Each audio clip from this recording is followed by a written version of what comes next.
우리는 지금 주일 예배 설교를 통해서 영혼을 해부를 하고 있습니다.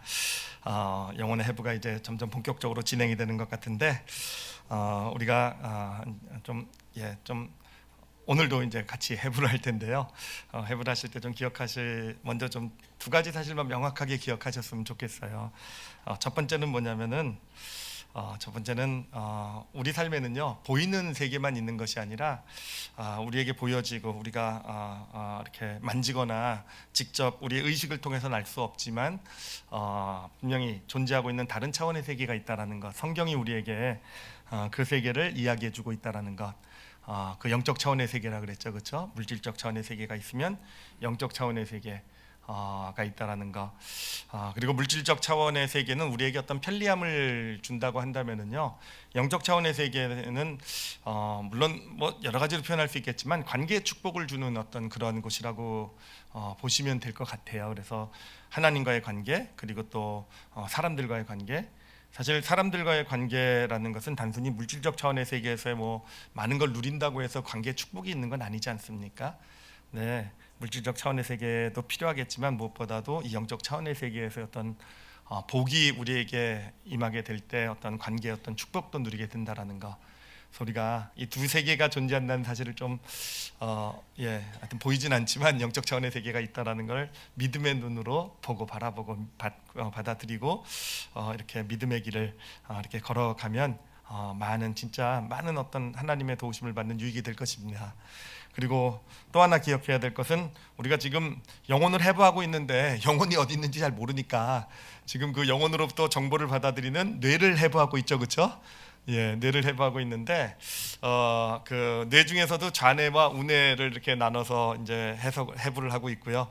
좌뇌는요, 우리 어떤 의식, 생각, 우리가 지금 알 수 있는 의식 세계, 생각을 이렇게 해서 들어오는 정보를 이렇게 다룬다라고 보시면 되겠습니다. 그리고 좌뇌를 통해서는 그래서 우리가 그 의식에서의 정보를 받아서 이 세상과 눈에 보이는 우리가 살아가고 있는 세상과 교류를 한다고 보시면 되겠고요. 우뇌를 통해서는요, 우뇌는 그 무의식의 어떤 그런 영역과 이렇게 교류를 하신다고 보시면 되겠고요. 이 무의식의 세계를 통해서 그 영적 차원의 세계를 알고 경험하고 하는 것이, 그곳으로부터 들어오는 정보를 처리하는 것이 우뇌다, 이렇게 보시면 되겠습니다.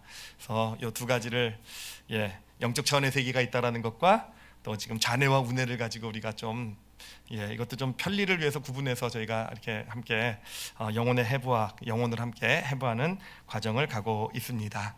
자, 오늘도 이제 계속해서 영혼을 좀 더 해부를 해보도록 할 텐데요.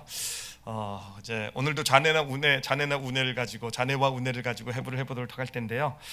먼저 해부하기 전에 여러분에게 질문을 좀 하나 좀 드려보도록 하겠습니다. 한번 잘 생각해 보세요. 하나님께서 천지를 창조하시고 하나님의 형상으로 인간을 만드셨잖아요, 그렇죠? 인간들을 만드시고 인간을 에덴 동산에 두셨습니다. 그렇죠? 에덴 동산. 이 에덴 동산이라는 것은 뭐 완벽한 환경이라고 볼 수 있고요. 우리가 인간이 하여튼 뭐 모든 걸 누릴 수 있는, 그리고 무엇보다도 보면은요, 에덴 동산 조금 아쉬운 점이 없지 않아 있긴 한데, 그게 뭐냐면은 에덴 동산에서도 일을 해야 된다라는 거예요. 성경을 보면 일을 하게 하시려고 일할 터전으로 주셨다, 이런 표현이 있어서 에덴 동산에도 일은 좀 해야 되는구나, 뭐 이런 아쉬운 점이 좀 있지만, 어찌됐든 보면은 일을 한 만큼 그만큼의 어떤 결과를 가져다주는, 그만큼 어떤 일한 것에 대한 정당한 어떤 풍요로움을 경험시켜주는 땅이 바로 에덴 동산이다라는 것이죠. 자, 그런데 질문이 뭐냐면요, 하나님께서 왜 에덴 동산을 만드셨을까라는 거예요. 왜 에덴 동산을 만드시고 하나님의 형상인 인간들을 거기서 살게 하셨을까라는 것입니다. 이 질문이 사실은 조금 좀 어려울 수 있는 이유는 뭐냐면은 바로 그놈의 선악과 때문에 그런 거죠, 그렇죠? 그놈이라고 표현해서 좀 그렇긴 하지만 생각할 때마다 정말 예전에는 그렇게 생각해서 이 원수 같은 선악과 뭐 이렇게 그 선악과만 없었어도 우린 지금 에덴 동산에 살고 있을 거 아니겠습니까? 그렇죠, 그렇죠? 선악과만 아니었어도 지금 우린 다 같이 에덴 동산에서 빨개 벗고 다니면서 그것도 좀 그렇긴 하지만 어찌됐든 선악과만 아니었어도 에덴 동산에서 살아가고 있을 텐데 그 선악과 선과학을 알게 하는 나무를 그것도 동산 중앙에다 만드셨대요. 동산 중앙에다가 아주 탐스러운 나무로서 이렇게 만들어 놓으셔가지고 결국은 그것을 따먹어서 그래서 그 열매를 따먹어서 우리가 지금 이 모양으로 살아가고 있는 거 아니겠습니까? 자, 그러면 왜 에덴 동산을 만드셨을까라는 거예요. 왜 에덴 동산을 만드셨을까요? 왜 그랬을까요? 예. 하여튼 이 질문을 놓고 제가 어제도 고민을 해보는데 한 두 가지가 생각이 나더라고요. 첫 번째는 우리를 테스트하기 위해서 만드신 땅이구나라는 거, 동산이구나. 그러니까 너희가 얼만큼 하나님 말씀을 잘 지키는지 보려고, 하나님 말씀을 선악과 먹지 말라는 말씀을 듣고 얼마나 잘 지키는지 두고 보시려고 만들어 놓은, 우리를 테스트하기 위한 곳이 그 에덴 동산이었겠구나라는 생각이 하나 들었고요. 예, 그리고요, 그게 좀 약간 불경한 느낌이 들어가지고 그래서 조금 더 고민을 해보니까 또 그런 생각이 들더라고요. 어떤 생각이냐면은 하나님께서 천국을 미리 좀 알려주시려고 우리에게, 그러니까 에덴 동산에서 모습을 딱 이렇게 그 창세기 시작에 보여줌으로써 너희가 이 땅을 살아가면서 하나님의 사람으로서 믿음 좋게, 믿음 잘, 하나님 말씀 잘 지키면서 착하게 잘 살아가면 너희들도 이 다음에 미래 에덴 동산 같은 곳에 살게 될 것이다. 이 다음에 어느 곳에 우리가 천국이라는 것이 어떤 것과 비슷한지 알려주시려고 그렇게 에덴 동산을 만드셨나라는 생각을 해봤는데, 여러분들은 어떻게 생각하십니까? 어느 쪽인 것 같으십니까? 예, 답은요, 이따 말씀 끝날 때쯤 나오게 될 것입니다. 자, 그러면 이제 이 질문을 마음에 담으시고요. 오늘도 이제 저희가 좌뇌와 우뇌를 좀 가지고 우리 영혼을 해부를 해보도록 하겠습니다. 자, 먼저 우리가 좌뇌 쪽은 굉장히 익숙해요. 좌뇌 쪽은 뭐 워낙 세상을 살아오면서 이 세상의 어떤 교육이라든지 어떤 모든 게 이제 좌뇌를 훈련시키고 좌뇌를 수달시키고 좌뇌로 어떤 살아가는 어떤 그런 것. 그래서 우리가 좌뇌에 대해서는 상당히 사실은 익숙합니다. 갖고 있는 어떤 지식도 많이 있고요. 근데 문제는 이 우뇌라는 것이 굉장히 좀 어떻게 보면 무시되어 온 거죠. 무시되어 와서 사실은 뇌학자들, 과학자들 사이에서도 이 우뇌는요 굉장히 신비해, 어떤 아직 잘 모르는 그런 영역으로 남아있는 것이 바로 이 우뇌가 됩니다. 자, 그런데 이제 이 우뇌, 그 신비한 우뇌, 이 우뇌의 특징 가운데서요, 물론 여러 가지 특징을 우리가 함께 나눴는데 사실 저도 운해를 공부하면서 정말 좀 충격적으로 받아들인, 충격적으로, 와, 운해라는 것이 이런 것이구나, 운해에 이런 기능이 있구나 라는 그런 기능이 사실 특별히 두 가지가 있었어요. 그 하나는 뭐냐면은 여러분, 우뇌는요, 좌뇌는 너와 나를 구별해서 본다 그랬죠, 그렇죠? 그래서 너와 나를 구별하기 때문에 객관적이 될 수 있는 게 좌뇌라고 했는데, 우뇌는 너와 나로 보지 못하고요, 너와 나를 누구로 본다고요? 우리로 보는 게 우뇌라는 거예요. 그러니까 이 좌뇌가 만약에 작동하지 않고 우뇌만 작동하게 되면은요, 하여튼 너와 나를 구별을 못하는, 그래서 그냥 다 우리가 되는 거죠, 그렇죠? 그러니까 우뇌라는 것은 끊임없이 연결을 추구한다고 합니다. 끊임없이 연결을 추구한대요. 그리고 좌뇌라는 것은 독립적으로 존재할 수 있다고 합니다. 그래서 저 사람이랑 상관없이 내 좌뇌가 혼자 작동하고 기능할 수 있는데, 우뇌는요 절대로 독립적으로 존재하지 못한대요. 그러니까 관계가 없이 어떤 관계라는 것을 사람과 함께 더불어 살아가는 어떤 그런 삶이 되지 못하고 완전히 고립된 인생이 되게 되면은 이 우뇌는요 기능을 못하게 된다고 합니다. 전혀 기능을 하지 못하게 된다고 해요. 그러니까 이 우뇌라는 것은 그렇게 함께 있어 존재할 수 있는 것이고, 끊임없이 연결을 추구하면서 너와 나가 아니라 우리로 어떤 우리와 함께하는 사람들을 어떤 인식하게 만드는 게 우뇌라는 거예요. 그래서 이게 참 진짜 특별하다라는 생각을 했고요, 그렇죠? 그리고 또 하나 진짜 특별했던 건 뭐냐면은, 특별하게 느꼈던 건 뭐냐면은, 우뇌는요 그 과거, 현재, 미래 구분이 없다라는 사실이 진짜 좀 특별하지 않습니까? 그러니까 우리는 좌뇌를 가지고 살아간, 우리는 모든 걸 이렇게 순서적으로 배열해서 과거, 현재, 미래를 놓고 인과관계를 따지면서 살아가는데, 그런데 실은 우리의 우뇌라는 것, 우리가 좀 무시해온 우뇌라는 것 안에서는요 과거, 현재, 미래가 구별되지 않고 그냥 한 공간에 섞여 있다라는 겁니다. 그래서 우뇌가 정말 잘하는 게 뭐냐면은 상상하는 걸 잘한대요. 예, 상상하는 거. 그래서 우뇌가 뛰어나신 분들은 상상력 맨날 예, 상상력이 뛰어난 그런 분이신 줄 믿습니다. 전 상상력이 별로 없어가지고. 어찌됐든, 그러니까 운해라는 건 시공간을 초월해가지고 어떤 상상이라는 게 뭐겠습니까? 마음속으로 그림을 그리는 능력이라는 거예요. 마음속으로 그림을 그리는 능력을 가지고 있는 게 바로 운해라는 겁니다. 자, 그런데 이 두 가지가 연합이 되었을 때 우리 인간에게 나타나는 능력이 있어요. 그러니까 이 운의 두 가지 능력이 지금 말씀드렸잖아요. 하나는 하나는 너와 내가 아니라 우리 연결을 끊임없이 추구하는 것, 연결을 추구하는 것과 또 하나는 이 마음속으로 그림을 그릴 수 있는 능력이 있잖아요. 이 두 개가 결합돼서 우리 인간에게 나타나게 되는 능력이 뭐냐면은 바로 두 사람 이상이 함께 같은 그림을 그릴 수 있게 된다라는 거예요. 두 사람 이상이 함께 같은 그림을 그릴 수 있게 된다라는 거. 이게 바로 어떤 운해의 이 두 가지 기능을 통해서 나타나게 되는 우리 인간의 능력이라는 겁니다. 그리고 바로 인간이 어떤 같은 그림을 그리게 될 때 그것을 가지고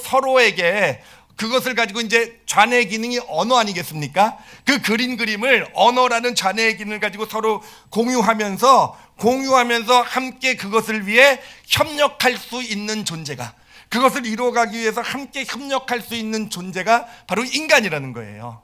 그리고 우리는 이러한 것을 뭐라고 표현하냐면은 우리가 잘 아는 표현으로 비전이라고 얘기하는 겁니다. 비전. 여러분, 비전이라는 단어는 많이 들어보셨죠, 그렇죠? 예, 비전이라는 건 뭐냐면은, 비전하면 우리가 꿈꾸는 걸 얘기하잖아요, 그렇죠? 우리가 마음속으로 소망하고 꿈꾸는 마음속의 그림을 얘기하는데, 그런데 진짜 비전이라는 건 그게 뭐냐면은 그것이 나 혼자서만 갖는 것이 아니라 누군가 같이 공유될 수 있을 때, 누군가와 같이 두 사람 이상이 함께 같은 그림을 그릴 수 있게 될 때 그것을 비전이라고 얘기를 하는 것입니다. 그리고 인간은요, 그 비전을 위해서 함께 협력할 수 있는 그런 존재라는 것이죠.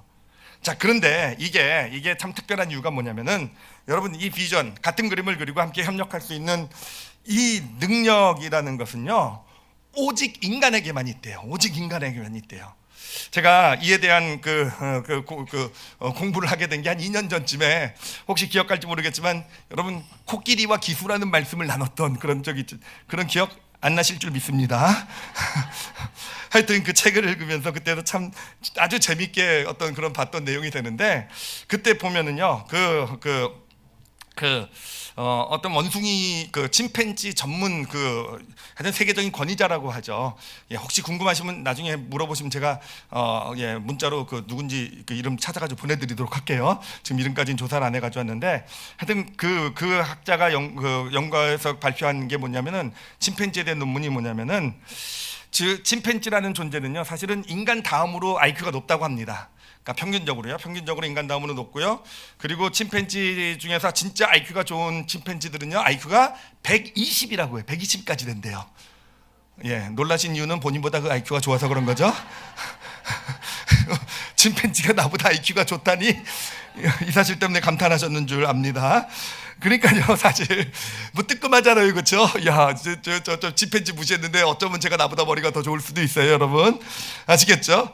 근데 여러분, 침팬지가 그렇게 IQ가 저보다 좋아도요, 우리보다 좋아도 침팬지가 절대로 할 수 없는 게 바로 뭡니까? 같은 그림을 그리는 거래요. 침팬지 두 마리 이상이 같은 그림을 그리고 그것을 공유하면서 그것을 위해서 함께 협력하는 일은 절대로 못한다고 합니다.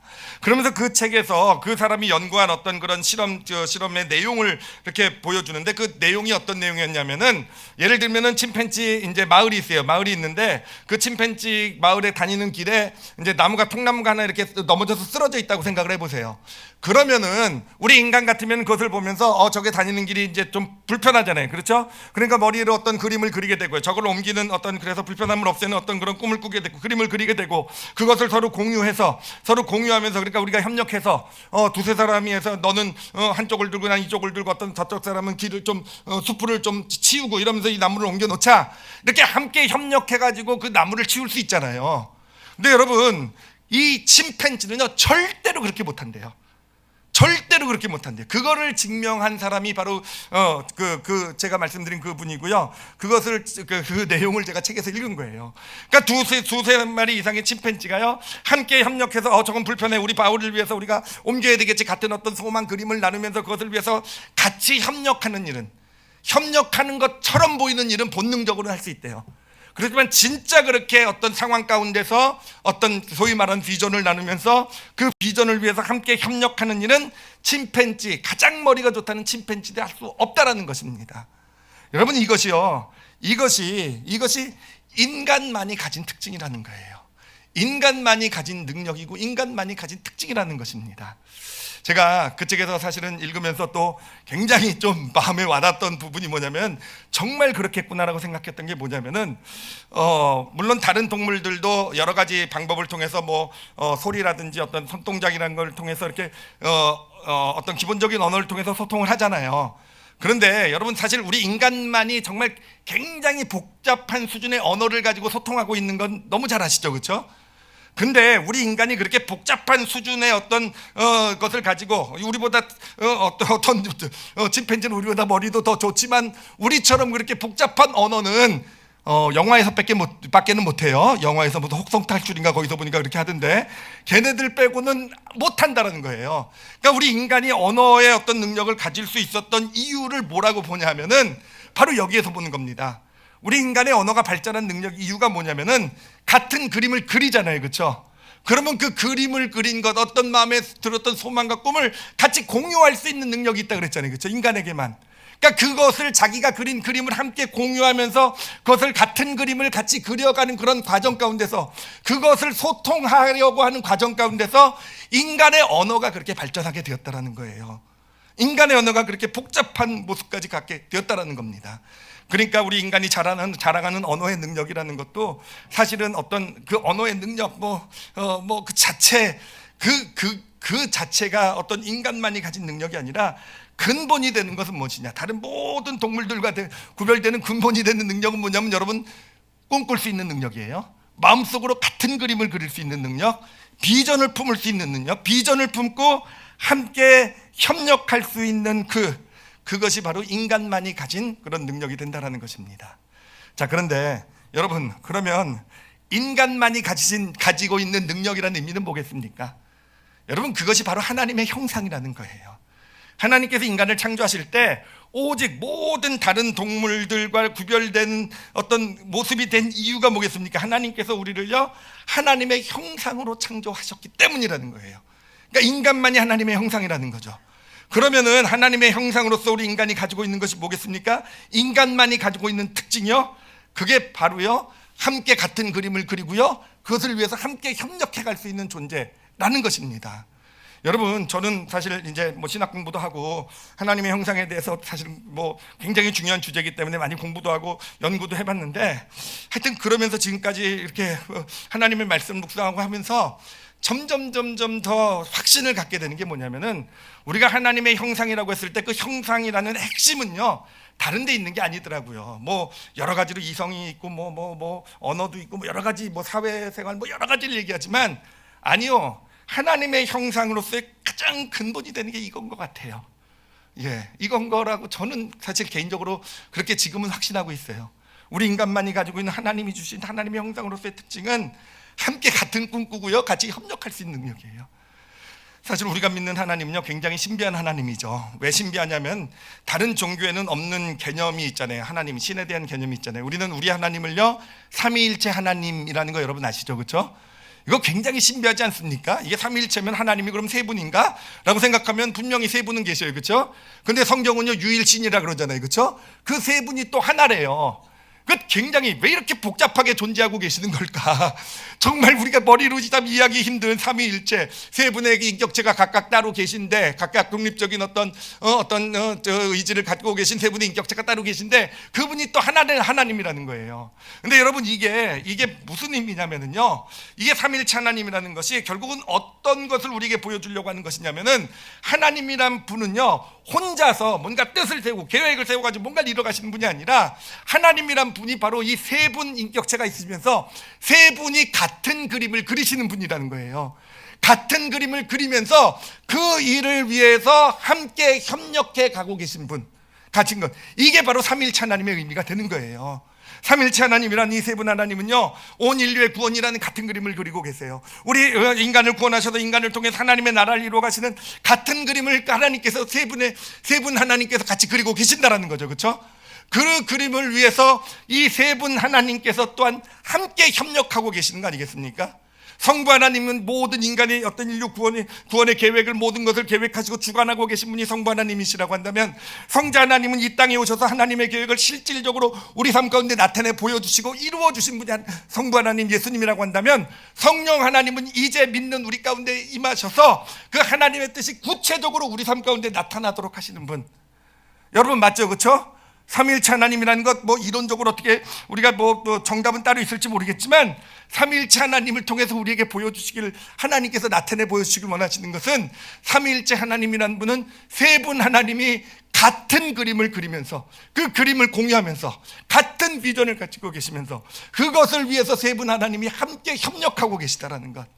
그리고 바로 우리가요, 그 하나님의 형상으로 창조가 되었다라는 것입니다. 그래서 우리가 하나님의 형상이라는 의미는요, 다른 게 아니에요. 다른 게 아니라, 여러분, 꿈꿀 수 있는 게 하나님의 형상이심을 이 시간 좀 믿음으로 받으시길 바랍니다. 상상할 수 있는 것, 같은 그림을 그리는데, 그게 나 혼자만 그리는 그림이 아니라, 우리 인간은요, 하나님의 형상인 우리는요, 같은 그림을 그릴 수가 있는 거예요. 두 사람 이상이, 세 사람, 네 사람 이상이 같은 그림을 그릴 수 있는 것이고요, 같은 그림을 그리고 그 일을 위해서 함께 협력해 나갈 수 있는 존재가 바로 우리 인간이 되는 것입니다. 우리 인간이 어떻게 보면 다른 동물들보다 훨씬 어떤 문화 문명적으로 비교가 안 되게 발전을 했잖아요. 그렇죠? 그 근본 원인도 바로 학자들은 여기에 있다고 찾아요.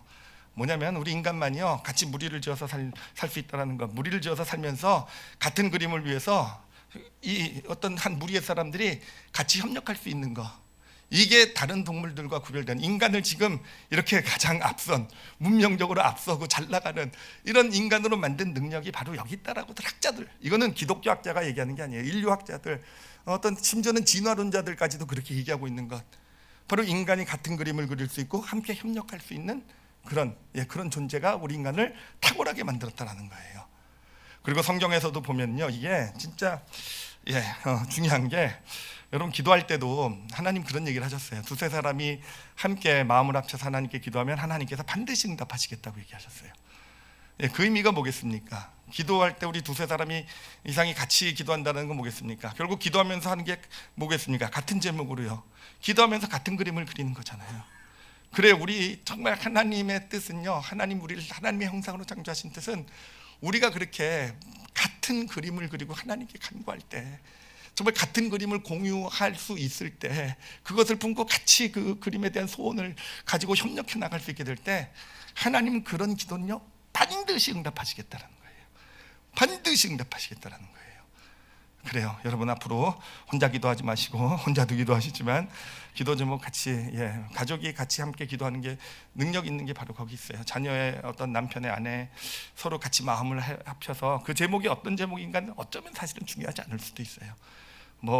내 욕심을 위한 건가, 이런 것보다 사실은 더 중요한 건, 내용보다 더 중요한 건, 이렇게 두 사람 이상, 세 사람이 같이 마음을 모으게 되고요, 마음을 모아서 하나님 앞에 서게 되고요, 그래서 같은 그림을 그리는 거잖아요. 같은 기도 제목을 가지고, 같은 소원을 가지고 함께 기도할 때, 여러분, 하나님의 형상으로서 하나님 가장 기뻐하시고요, 하나님께서 반드시 응답하시는, 가정뿐만이 아니라 우리가 교회에서 같이 중보기도를 할 때 중보기도의 능력이 있는 이유가 여기 있다고 믿습니다. 그게 어떤 기도 제목이든 같이 우리 성도들이 같은 마음을 품잖아요. 어떤 병에 걸린 아픈 사람이 있을 때 그 병이 치료받기를 원하는 같은 그림을 그리면서 우리가 함께, 그냥 기도 제목이 저희 기도방이 있잖아요. 그 기도 뭐죠? 카톡방도 아니고 뭐죠? 하여튼 밴드방에 중보기도방이 있는데, 올라오면은요, 기도 제목이 올라오는 순간에요, 이곳저곳에서 여러분이 같이 기도하는 것, 같은 그림을 그리면서 같이 꿈꾸면서 같이 소망을 갖게 될 때, 여러분 하나님 응답하시는 거예요. 앞으로 중보기도 제목 많이 내시기 바랍니다. 예, 하나님 응답하세요. 그리고 한번 시험해 보세요. 진짜 그런지. 하나님께서 약속하신 것이니까.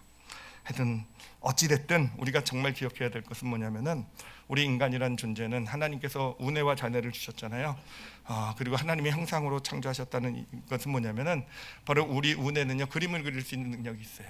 그리고 그림을 그릴 수 있는 것을 같이 공유할 수 있는, 너의 그림을 나의 그림으로 삼을 수 있는 능력이 있는 존재가 바로 우리예요. 그런 우리가 운해로 그림을 그리고요, 좌뇌 언어의 기능을 가지고 그 운해가 꿈꾸는 어떤 그런 그림을 같이 공유하면서 그 그림을 같이 품게 될 때, 여러분, 그게 비전이 되어져 가는 것이고요. 그렇게 그 비전을 가지고 함께 협력해 갈 수 있는 것, 함께 협력해 가게 될 때 하나님께서 역사하시는 것, 반드시 그 일 가운데 함께 해주시는 것, 그리고 또한 그렇게 협력해 가게 될 때 하나님의 형상으로 창조된 우리 인간으로부터 가장 최고의 어떤 그런 역량이 나타나게 되는 것. 여러분, 정말로 놀라운 일은요, 혼자서 이루는 것이 아니라 같은 그림을 그리고 함께 비전을 놓고 협력해 나갈 때 정말 그 안에서, 각자 안에서 가장 놀라운 역량이 발휘되는 것이고요, 그 안에서 놀라운 성취가 이루어지는 것, 이게 바로 하나님께서 우리 인간을 창조하신 모습이 되는 것입니다. 자, 그러면 이것을 이제 우리가 말씀 시작에 던졌던 이 에덴 동산에 대한 질문에 한번 연결을 해보도록 하겠습니다. 하나님께서 왜 에덴 동산을 만드셨을까라는 질문이었잖아요, 그렇죠? 그리고 질문 가운데서도 특히 이 질문이 문제가 되는 이유는 그 선악과 때문에 그런 거잖아요, 그렇죠? 선과 악을 알게 하는 나무를 왜 동산 중앙에다가 그렇게 정말 탐스러운 모습으로 세워두셨을까? 정말 동산 중앙에 세워두셔서 아주 정말 어떤 나무보다 크고 탐스러운 모습으로 서 있었기 때문에 정말 그 에덴 동산 어느 곳에 있든지요, 그 어느 곳에든지 자기 각자 맡겨진 일을 감당하며 하다가도 우리 그 고개를 돌려서 바라보면은 보이는 것이 바로 그 선악을 알게 하는 나무라고 보시면 될 거예요. 왜 그런 선악을 알게 하는 나무를 거기에 두셨을까라는 거죠, 그렇죠? 왜 두셨을까라는 거예요. 이제 여러분 답을 우리가 알 수 있을 겁니다. 사실 예전에는 생각할 때 이렇게 일하다가 선악을 알게 하는 나무 쳐다보면서, 선악을 알게 한다는 의미가 뭐겠습니까? 선과 악이라는 거잖아요, 그렇죠? 옳고 그름이라는 거잖아요, 그렇죠? 생명과 죽음이라는 거잖아요, 그렇죠? 하나님의 원하시는 어떤 그런 길들을 알려주는 거잖아요, 그렇죠? 그러니까 선악을 알게 하는 나무라는 의미는 사실 우리에게도 선악을 알게 하는 어떤 그런 나무 같은 게 있어요. 바로 이 하나님 말씀이잖아요. 이 말씀에서 우리가 뭘 찾습니까? 왜 하나님 말씀 봅니까? 왜 문제가 생기면 여러분 기도하면서 이렇게 넘겨서 보시고 하나님 말씀을 보고 눈에 띄는 구절이 있으면 나에게 주신 말씀인가? 왜 하나님 말씀을 찾아봅니까? 바로 우리에게 옳고 그름, 지금 내가 당한 상황 가운데서 내게 있는 어떤 문제나 어떤 내가 가야 될 선택 가운데서 하나님이 옳다고 하시는 것, 하나님이 맞다고 하시는 것 우리가 분별하려고, 알아보려고 우리가 하나님 말씀을 보는 거잖아요. 그러니까 결국 이게 선과 악을 알려주는 어떤 그런 책 아니겠습니까? 그러니까 선과 악을 알려주는 나무라는 의미는 뭐냐면 결국 하나님의 말씀의 나무라고 볼 수 있을 거예요. 그 하나님의 말씀의 나무 동산 중앙에 서 있으면서 하나님이 보시는 옳고 그름에 대해서 알려주고 있는 것, 하나님이 보시는 선과 악에 대해서 알려주고 계신 나무가 선과 악을 알게 하는 나무가 된다라는 것이죠. 자, 그런데 그렇다고 한다면 왜 그것을 어느 곳에든지 바라볼 수 있도록 두셨을까라는 겁니다. 예전에 생각했을 때는요, 좌뇌적으로 생각했을 때죠. 하나님 말씀 잘 지키면서 살아라라는 의미, 너 혼자로 멋대로 살지 말고 하나님의 옳고 그름을 보면서 하나님이 원하시는 건 이거고 하나님 원하시지 않은 거 저거니까 그대로 좀 하나님 말씀 좀 잘 순종하며 살아라 라는 의미에서 그 나무가 서 있는 줄 알았어요. 근데 말씀드렸듯이 이건 좌뇌적인 접근이었어요. 좌뇌적인 접근. 여러분, 우뇌로 한번 접근을 해보도록 할게요. 우뇌로 그 나무를 한번 바라본다고 생각을 해보세요. 나무를 바라보면 그 안에는요, 하나님의 옳고 그름에 대한 어떤 하나님의 말씀들이, 하나님의 어떤 선과 악에 대한 것들에 우리에게 그것들이 지금 나타내 보여주고 있단 말이에요. 그럼 우뇌가 하는 일은 뭐겠습니까? 그림을 그리는 일이라고 했잖아요, 그렇죠? 그림, 어떤 그림을 그리겠습니까? 하나님의 옳고 그름에 따라 지어져가는 이 세상에 대한 그림 아니겠어요? 그렇잖아요. 그 운의 어떤 상상하는 그런 기능을 가지고 그 말씀대로 정말 지금 에덴 동산이 이루어져 가게 될 때, 그 말씀의 원리에 따라서, 하나님의 옳고 그름의 원리에 따라서 이 에덴 동산의 땅에서 그렇게 사람들이 함께 더불어 살아가게 될 때, 여러분, 이 땅, 이 에덴 동산이 하나님의 나라로 세워져 가는 거 아니겠습니까? 그래요. 이 선악을 알게 하는 나무의 실과는요, 나무는요, 사람들에게 비전을 주고 있는 나무라는 거예요. 바로 어떤 비전입니까? 하나님의 말씀대로 지어져가는 그런 에덴 동산, 하나님의 말씀대로 지어져가는, 그렇죠, 하나님의 옳고 그름에 따라 세워져가는, 그게 바로 하나님의 나라 아니겠습니까? 그 비전을 지금 그곳에 살고 있는 사람들에게 주는 것이고, 그러므로 자기의 일터에서 그 나무를 바라보면서 자신의 머리로 어떤 그런 하나님의 꿈꾸시는 하나님의 나라를 그려가면서 자신에게 맡겨진 일들, 지금 그 일들을 감당해 나가는 그 땅이, 그곳이 바로 에덴 동산이라는 것입니다. 그러니까 여러분, 에덴 동산을 하나님께서 만드신 하나님의 그 뜻을 아시겠죠, 그렇죠? 하나님이 그 에덴 동산에다가 선악을 알게 하는 나무를 그 중앙에 심어 놓으신 이유를 아시겠죠, 그렇죠? 꿈꾸게 하시려고 그러신 거예요. 하나님의 사람들로 하여금 같은 비전을 품게 하시려고 그러시는 거예요. 하나님의 나라, 하나님이 원하시는 정말 이 땅에 천국을 이뤄가는 하나님의 나라에 대한 꿈을 같이 꾸면서, 같이 그것을 공유하면서, 그 비전을 나누면서, 그것을 위해서 각자의 환경, 각자의 처한 맡겨진 일들 가운데서 그 일을 감당해 나가게 될 때, 바로 그 에덴 동산을 통해서 하나님의 나라가 이루어져가는, 바로 그 꿈을 가지고 그 꿈을 이루시기 위해서 만들어 놓은 것이 에덴 동산이 된다라는 것입니다. 자, 근데 여러분, 이 에덴 동산은요, 하나님의 꿈이 있는 곳이에요. 그래서 하나님의 나라를 이뤄가길 원하는 그 꿈을, 하나님의 꿈을 보여주시는 곳이 바로 에덴 동산이에요. 근데 문제는 그 하나님의 꿈이요, 보류가 되었죠, 그렇죠?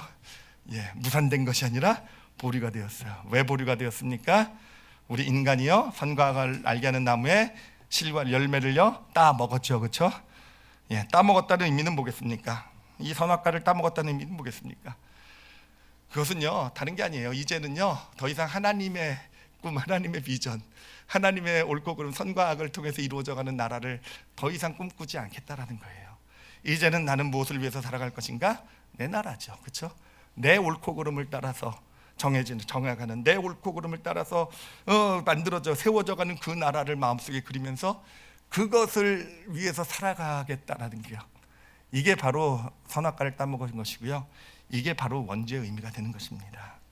그래서 인간은요, 원죄 이후에는요, 이제 각자 다 다른 그림을 그려요. 자기 마음속에 다 각자 자기 나라에 대한, 자기가 원하는 자기 나라에 대한 그런 그림을 그립니다.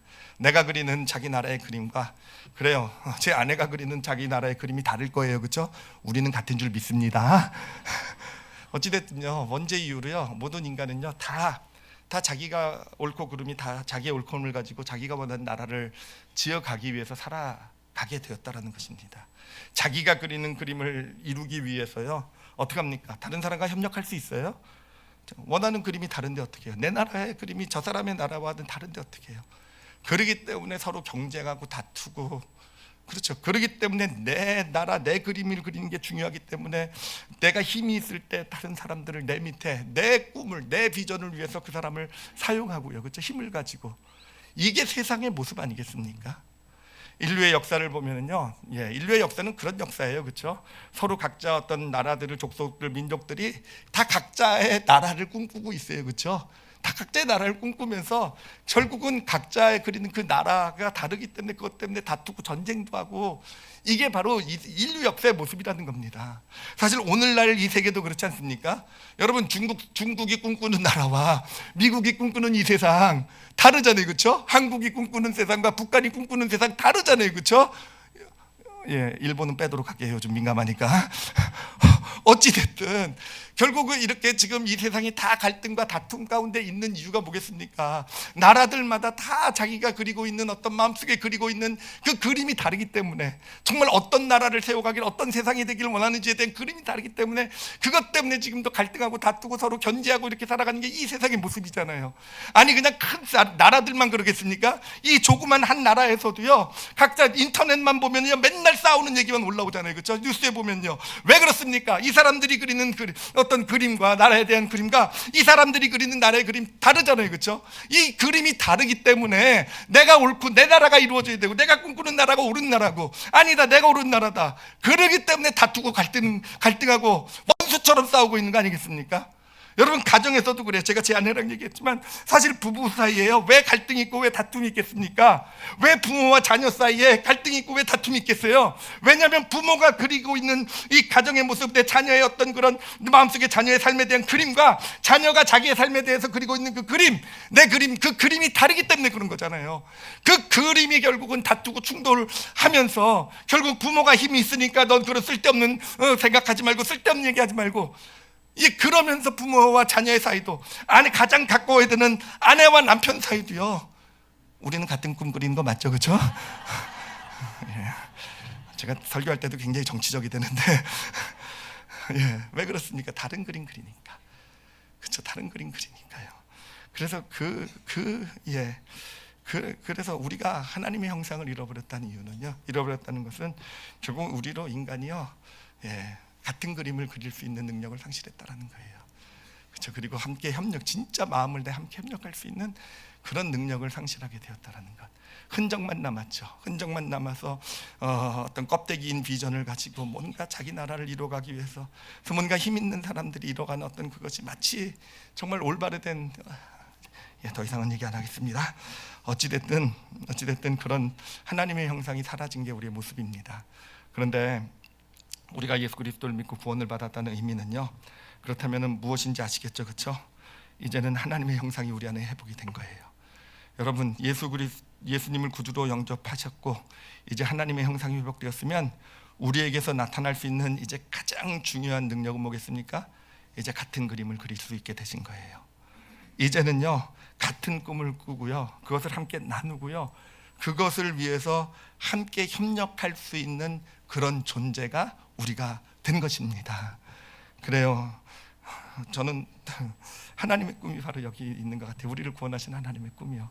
우리를 왜 구원하셨을까? 구원하시고 천국에 바로 데려가시면 좋으실 텐데 왜 이 땅에 놓아두셨겠습니까? 왜냐하면요, 바로 그 꿈이요, 에덴 동산에서 보류된 그 꿈이 있잖아요.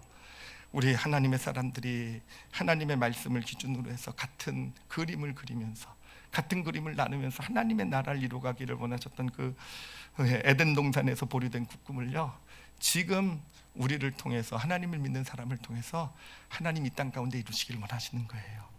여전히 지금 세상은요, 다 다른 그림 그리고 살아가요.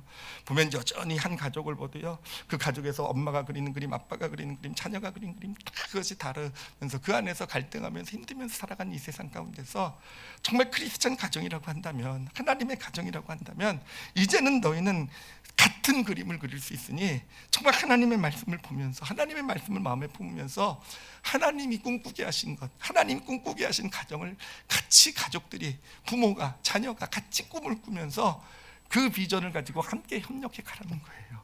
그렇게 될 때 그 가정에 천국이 이루어지게 되는 것, 하나님은요, 그것을 이 땅 가운데 나타내 보여주시기를 원하시는 거예요. 그래, 하나님께서 교회를 통해서 나타내 보여주시길 원하시는 것도 바로 그것입니다. 교회에 있는 어떤, 물론 한 큰 교회로서 어떤 교회도 있지만 교회에 있는 어떤 각 모임들을 통해서요, 하나님이 소원하시는 것, 에덴 동산에서 보류되었던 하나님의 꿈이 다시 이루어지시길 원하는 거예요. 그냥 모여서 그냥 나누고 좋은 게 아니라, 예를 들면 뭐 일부 예배 때 찬양대 예를 들었으니까 이제 성가대 예를 들어보도록 할게요. 예를 들면 성가대가 그냥 찬양만 잘하고 그냥 찬양 잘하려면 그냥 성악가들 모시면 되겠죠, 그렇죠? 성악가들 모시면 되는데 좀 암담하긴 한데 쳐다볼수록 무슨 얘기 하려고 했는지. 근데 하나님이 진짜 원하시는 것은 단순히 노래 잘하고 성악가들 해서 뭐 기가 막힌 찬양, 여러분, 아니요, 저는요, 진짜 찬양은요, 우리 성가대에 있는 한 분 한 분들이, 예를 들면요, 한 분 같은 그림을 그리게 될 때, 예배에 대한 같은 소망을 갖게 될 때, 정말 하나님께 예배드린 어떤, 그래서 우리 성도들이 찬양 가운데 함께 하나님의 보좌가, 같은 하나님의 보좌가 이루어지고 하는, 같은 우리 성가대원들이 같은 그림을 그리고 그것을 같이 공유하게 되고요, 그리고 그것을 공유한 가운데서 각자 파트별을 해서, 각자 악기별에서 그렇게 자신의 파트를 감당하게 될 때, 여러분, 저분들이 다 성악가가 되어져 갈 줄 믿습니다. 그럴 때 진짜 찬양이 나오는 거 아니겠습니까? 실력 좋다고, 정말 무슨 목소리 좋다고가 아니라 하나님이 원하시는 것은 그렇게 하게 될 때 그 성가대에 하나님 받으시는 찬양이 이루어지게 되는, 찬양이 나오게 되는 것이고, 찬양을 통해서 에덴 동산에서 보류되었던 하나님의 나라가 이 찬양 가운데 이 교회에 이루어지는, 그 성가대에 이루어지는 놀라운 역사가 나타나게 되는 거 아니겠습니까? 그러니까 여러분, 하나님의 꿈은 거기 있는 거예요. 예수님께서도 제자들에게 그렇게 말씀하셨잖아요.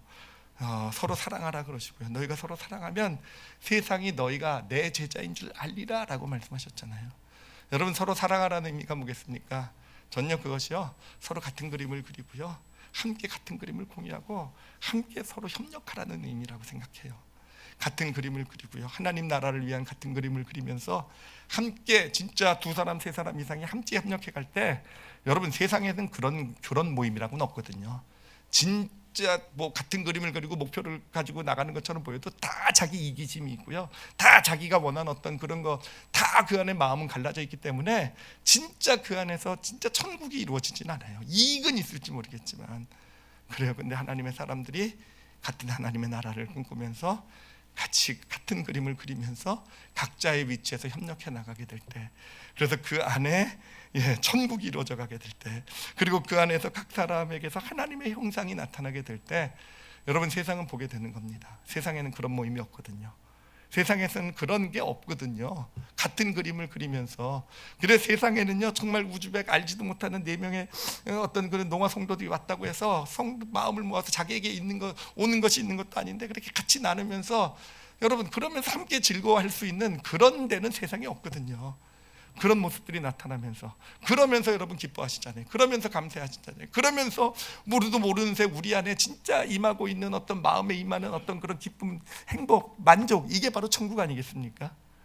그렇게 해서 하나님께서는 이 땅에, 이 세상 가운데 에덴 동산에서 보류된 하나님의 꿈을 이루어 가게 되시는 것입니다. 여러분, 우리에게 있는 하나님의 형상이 이제 무엇인지 아시겠죠, 그렇죠? 여러분, 은혜를 가지고 열심히 꿈꾸시길 바랍니다. 여러분, 진짜 은혜를 가지고 꿈꾸셔야 돼요. 하나님의 말씀을 들으시고 소망이 생기시면요, 그냥 소망으로 끝내지 마시고 그것을 가지고 은혜로 그림을 그리세요. 우리 가정에 대한, 자녀에 대한 어떤 하나님의 약속을 주셨으면 여러분, 그것을 가지고 마음속에 그림을 잘 그리시기를 바랍니다. 훈련을 하세요. 훈련을 하셔서 계속 마음속에 그리셔야 되는데, 그런데 또 하나 중요한 게 있어요. 여러분, 우리 안에 그린 어떤 마음속에 그린 그림을요, 그냥 나 혼자만 그리잖아요. 그것을 가지고 뭐라고 얘기하냐면 그것을 망상이라고 얘기를 합니다. 그냥 망상, 너 혼자 가지고 있는 망상.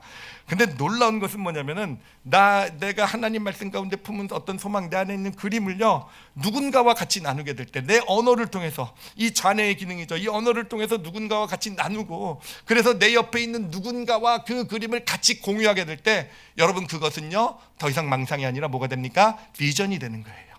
비전이 되게 되는 것이고요, 비전이 되게 됐을 때 우리는요, 함께 그것을 위해서 노력하고 협력하고 이뤄나갈 수 있는 그런 놀라운, 하나님께서 우리에게 놓아두신 가장 좋은 것들이 발휘되게 되어져 가는 것입니다. 그러니까 여러분, 꿈꾸는 훈련, 그림 그리는 훈련, 그냥 받고 그냥 아멘하고 그냥 은혜 받고 끝내지 마시고, 영혼 속에 정말 하나님이 우리 가정에게, 우리 자녀, 내 삶에 주신 그 소망의 그림을 늘 마음속에 그리시고 함께 또한 나누실 줄 아시는 저와 여러분이 되시기를 바랍니다. 그리고 무엇보다도 정말 바라는 것은, 특히 요즘 교회 아이들, 지금 교회 학교가 진행되고 있잖아요. 저는 우리 아이들이요, 이 꿈꾸는 소망 그 훈련을 좀 잘했으면 좋겠어요. 정말 이렇게 정말 그림을 잘 그릴 줄 아는 아이가 될 수 있으면 좋겠어요. 근데 그러지 못하는 이유가 우리 부모들에게 있는 것 같아요. 왜냐하면 우리 부모들이요, 우리의 좌뇌를 가지고 자녀들이 꿈꾸면은요, 아빠 나 이러고 되고 싶어, 나는 이런 거 어떨까, 그러면 야, 쓸데없는 생각하지 마. 야, 너는 이렇게 돼야 돼. 너는 이걸 해야지 잘 먹고 잘 살 수 있고, 이게 돼야지 세상에서 이거. 그러니까 어느샌가 자녀들은 그림을 그리는 능력이 상실이 되어져 가게 되는 것이고요. 그래요. 그러면서 어떤 운의 어떤 그런 하나님이 주신 놀라운 하나님의 형상으로서의 축복은 발휘하지 못하고, 좌뇌를 가지고 억지로 공부하라 그러니까 공부하고 뭔가 해야 되는, 그러니까 사실은 그 자녀들이 가지고 있는 어떤 그런 좌뇌적 재능도 나타나지 못하는 겁니다.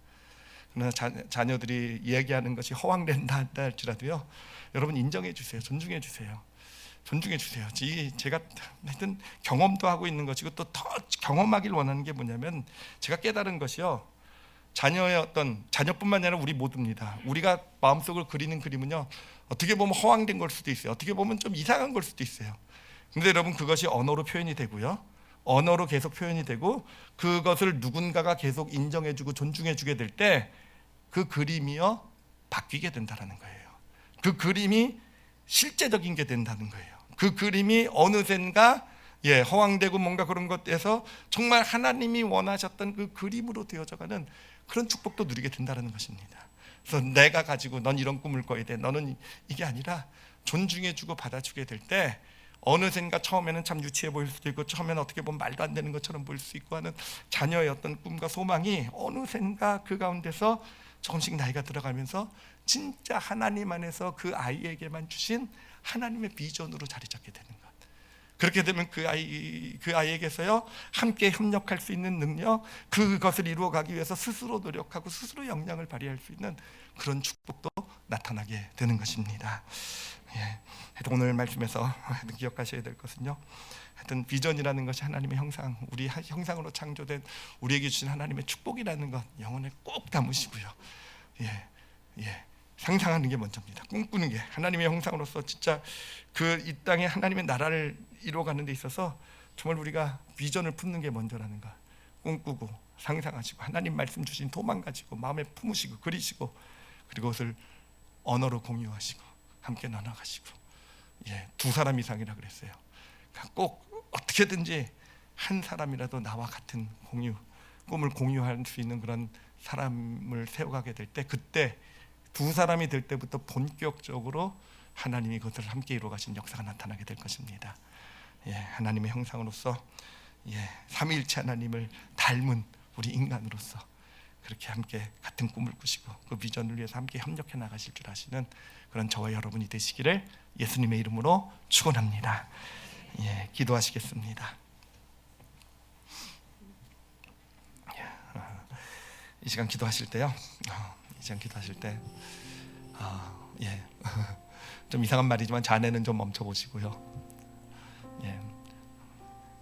은혜를 허황되다고 생각해도 돼요. 하나님의 말씀이요, 사실은 처음 들을 때는 허황되게 느껴지잖아요, 그렇죠? 우리 삶에 그게 이루어질까? 분명히 멜름 병이 있는데 치료하시게 되는 하나님의 말씀이 나에게 주어졌을 때 아멘하고 받았지만요, 조금 시간이 지나면서 어떻게 합니까? 허황되게 느껴지죠. 정말 고쳐질까? 말이 안 되는데, 자네를 가지고 자꾸 이제 은혜가 그리는 그림을요 없애가게 되는 거 아니겠습니까? 거기에서 사실은 우리가 하나님의 능력을 제일 많이 제한하고 있는 것 같아요. 여러분, 끝까지 꿈꾸시기 바랍니다. 정말 끝까지 믿음으로 그림을 그리세요. 만약에 건강의 약속을 주셨다고 한다면 건강해진 자신의 모습을요, 하나님 주신 약속이잖아요. 내 이기적인 꿈이 아니잖아요. 내 어떤 욕심에서 나온 게 아니라 하나님께서 나를 정말 온전케 하시겠다는 하나님의 그 마음을 받은 거라고 한다면 꿈꾸세요. 건강하게 해주실 거예요. 예수 그리스도가 채찍에 맞음으로 우리가 나음을 입었다 그러면 그것을 계속 마음에 그리세요. 계속 마음에 그리시고, 자신을 위해서 기도하는 사람이 있거든, 그 믿음을 계속 나누세요. 그 그림을요, 예수님께서 채찍에 맞음으로 나를 고치셨어. 그래, 그 제목 놓고 같이 기도하는, 그래요, 가정을 위해서, 자녀를 위해서 하나님이 주신 약속이 있으시거든. 지금 현실을 보고 우리 자녀를 볼 때는 그냥 괜히 그냥 헛된 소망 주신 거고, 그냥 그렇다게 그냥 목사님이 좋은 말 해주신 거고. 아니요, 여러분, 끝까지 꿈꾸시면 반드시 이루어질 줄 믿습니다. 끝까지 머리에 그림 그리시고 그것을 나 혼자만 간직하지 않고 내 믿을 수 있는 사랑하는 사람들, 가족들, 기도의 동역자들, 함께하는 우리 소그룹원들 같이 나누고요, 같이 기도하고 같이 그것을 위해서 꿈꾸고 나간다고 한다면 반드시 이루어질 줄 믿습니다. 여러분, 이 시간 그 하나님의 약속을 은혜로 한번 꿈꿔보세요. 그리고 좌뇌로 한번 고백해보세요. 우리 언어로요, 하나님의 약속이요, 하나님께서 나에게 주신 소망이 있잖아요. 언젠가, 그렇잖아요, 내 문제 가운데, 내 삶 가운데, 우리 가족 가운데, 내 하는 일 가운데 포기하지 마시고요, 좌뇌가 우선이 될 때는요 계속 포기시키려고 그래요. 세상의 합리와 이성을 가지고. 아니요, 끝까지 꿈꾸면서 현실하고는 달라도요, 물질적 차원의 세계와는 달라도 영적 차원의 세계에서 꿈꾸는 겁니다. 소망아, 하나님께 말씀으로 고백하시고 끝까지 붙들겠다라는, 끝까지 꿈꾸면서 함께 나누면서 한 사람 이상의 함께 꿈꾸는 사람을 구획하면서 믿음의 길을 걸어가겠습니다 라고 고백하시기 바랍니다. 그리고 무엇보다도 자녀, 가정이 있으신 분들은 가정을 위해서 기도했으면 좋겠어요. 가정에서 가장 중요한 것은요, 아내와 남편이 같은 그림을 그리는 거예요. 부모와 자녀가 같은 그림을 그릴 수 있는 거예요. 예, 그리고 그것은요, 자유롭게 나눠질 수 있는 분위기에서 인정하고 존중할 수 있는 그런 분위기에서 이루어지게 되는 겁니다. 그런 가정을 꿈꾸시면서 자신의 가정을 위해서 하셔도 좋을 거예요. 그리고 또한 자신이 속한 모임이나 소그룹이나 이런 것을 위해서 기도하셔도 좋습니다. 같은 그림을 그릴 수 있도록, 같은 비전을 가지고 협력하게 하시옵소서. 우리 다 같이 오늘 말씀을 놓고 함께 통성으로 기도하시겠습니다. 하나님 아버지 감사합니다. 하나님 아버지 감사합니다. 하나님, 그렇게 계속 살아갈 수 있기를 원합니다. 그리면서 꿈꾸면서 하나님, 당신이 주신 약속을 하나님 마음에 더 선명하게 품게 하여 주시옵소서. 하나님, 당신께서 주신 자녀를 향한 약속, 가정을 향한 약속이 있는 줄 압니다. 반드시 이루어 주실 줄 믿습니다. 우리가 더 생생하게 그림을 그리고 함께 나눠나가며 기도하며 협력해 갈 때 하나님의 천국이 이루어져 갈 줄 믿습니다. 하나님, 그리고 무엇보다도 우리 올리브교회가 그런 교회가 되길 원합니다. 아버지, 예배를 통해서 하나님의 이 교회를 향한 하나님의 꿈이 함께 나눠지길 원합니다. 그리고 그 그림을 같이 그리면서 우리 성도들이 각각 자신의 위치에서 섬김의 길을 잘 걸어갈 때 하나님, 에덴 동산에서 볼이 되었던 그 꿈이 이루어지는 바로 새로운 에덴이 되어져가는 하나님의 그 축복이 바로 이 올리브교회 가운데 또 이 땅의 교회들 가운데서 이루어지게 하여 주시옵소서. 하나님께 감사드리며 예수님 이름으로 기도드렸사옵나이다. 아멘, 아멘, 아멘.